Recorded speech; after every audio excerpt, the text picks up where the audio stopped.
Let's give a good hand to our Congressman Rangel. Yeah. Councilwoman Inez Dickens. Controller John Loon.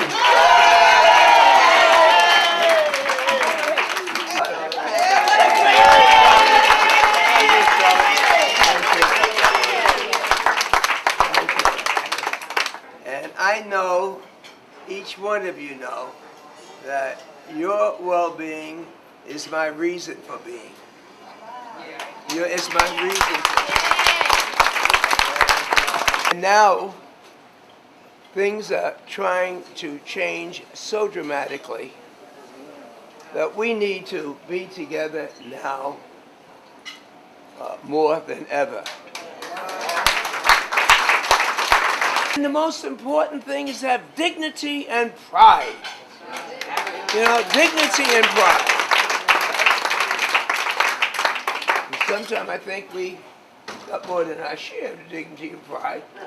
But you have to make up for where you're short someplace else. You've got to let the man know that you can't take our dignity away from us. You know? And so, I take a lot of dignity and pride from Lenox Avenue. I take it from the 503rd Field Artillery 2nd Infantry Division. Every time I see one of those generals, I said, the boys in the barracks would be proud of me, you know, taking care of business the way you know it has to be taken care of. And that's where we are now. When you see these endorsements coming in, it's for you. And I want you to know that your love, your endorsement, and your work for me is not going to allow me to believe by any stretch of my imagination that our problems are over. I know there is work to be done. There are promises that have been made. There have been kids that have been disappointed. And we want them to know that people from outside of our community don't come inside our community and tell us who to elect for anything.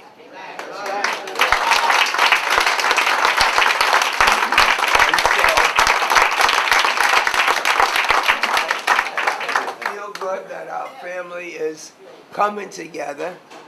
You are the heart. You are for me, you are the A-team. Not one day have we been able to take a deep breath and say our struggle is over. You all play an important part in this process. The next couple of days, you will know, are critical. We have a primary that is an unusual primary. People aren't used to coming out in June. So we have to rally and mobilize and energize our neighbors, our friends. You all are critical in that equation. The best is yet to come. All right? And that's why we are here together, united, all for one and one for all. And I came here this morning also because I want to make it abundantly clear that Charlie Rangel deserves to go back to Congress to represent our communities, okay? This is no time to start with a rookie.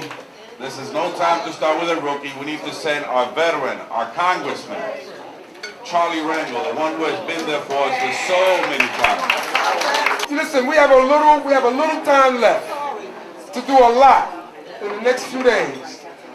And it's going to make a big difference, not only for us, but for the future.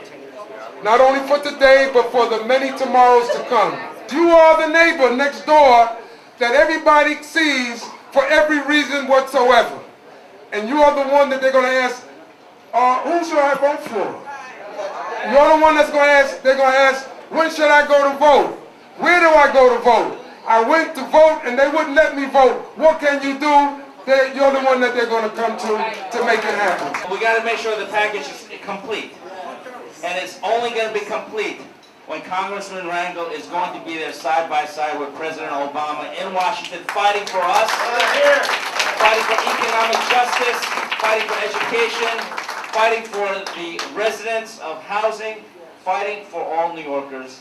And so let's pull out all the stops. I want to thank you for being here. Let's get out there. It's just a few more days. Congressman Rangel is our man. Thank you very much. Because for the work that Charlie Rangel has done in government as a congressman for our community.